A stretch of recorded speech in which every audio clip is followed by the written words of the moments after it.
Islom Karimov. U hokimiyatga kelmadi. Uni o'zi yaratdi. Boy oiladan chiqmadi, tayyor yo'l qidirmadi. O'z yo'lini o'zi ochdi.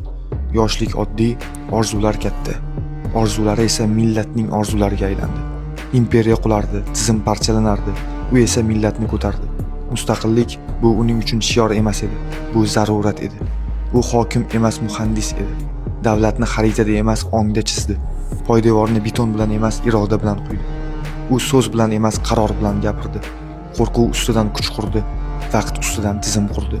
U bilan bayroq balandlashdi. U bilan davlat mustahkamlandi. U bilan millat o'zini tanidi. Qonunlar qattiq bo'ldi chunki zamon yumshoq emas edi.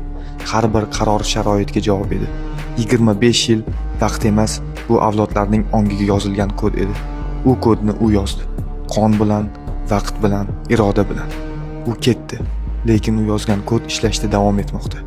Maydonlar, bayroqlar, qonunlar ular gapirmaydi, lekin seziladi.